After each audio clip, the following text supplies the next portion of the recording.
Mga ka-chubby, for today's video. So, ayan mga ka-chubby, bumili pala sila ulit daddy ng buhangin at saka 2 sako na semento kasi nga ay wala daw silang trabahuin daw doon, nakatunganga lang sila. Wala na kasing semento, wala na lahat materyales, meron doon tiles na lang. Siguro may pera na naman siya ulit, bumili siya ng 4 na sako na buhangin at saka 2 sako na semento para may trabahuin daw siya doon para matapos daw yung tiles. Gusto kasi ni daddy matapos na yun doon sa sala papunta ng kusina para pagtapos daw doon sa balkon na naman sila. Wala na disip. Gusto ko na gud. Oh, Hakot sige. sa mi guys. Tinom lagi ping ka vlog. May bag. Ala, mag-isay bitaw na. Gulang na ta ba.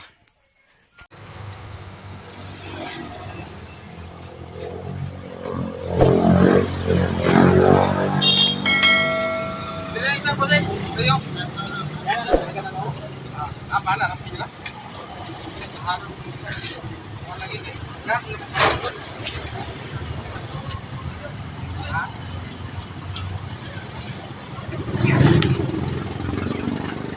Lusot na na. May ato.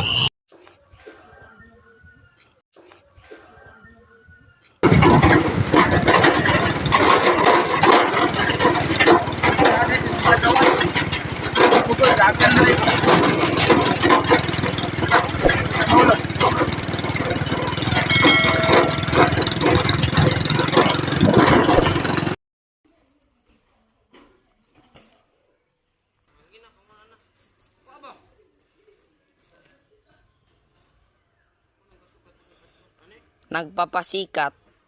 Oh. Dito na, nakugmasel.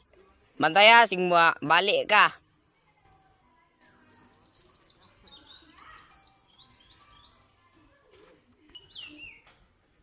Yo.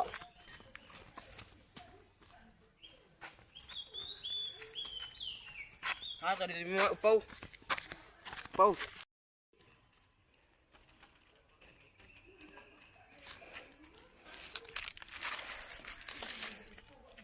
Sila na po dito, medyo.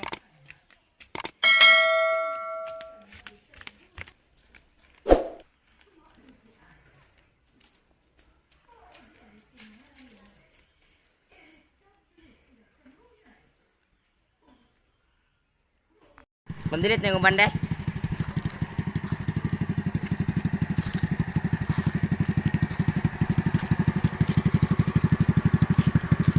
Kani ba dia? Hindi nilulo deh. Hindi nilulo. Bilis ang mana da. Laan na.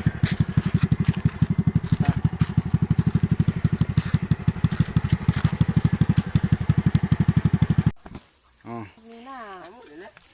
Palit lang migbalas bid o kasako og upat ka.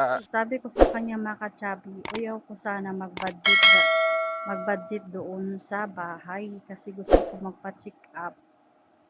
Kasi ngayon, pininta ko mga ka-chubby ay mapadala ko sa kanila lang pati pagkaon sa baboy. Dala na yung pang deposit ko doon sa aking konti lang nga 2,000 lang kasi gusto ko ay magpa-check up. So ngayon mga ka-chubby, yun nga plano ko, hindi ako muna mag-budget doon sa bahay.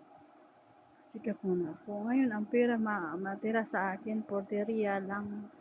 Sabi ko kaya yun magamit ko pagpa-check up kasi pagpa-check up hindi ko alam. Tapos nun mabili pa ako ng gamot. Sana tingnan ko lang, sana nga maawa si Lord na masakto ko lang yung pera na matira sa akin. Kasi ang hirap talaga mga ka-chubby mag-budget ikaw lang isa.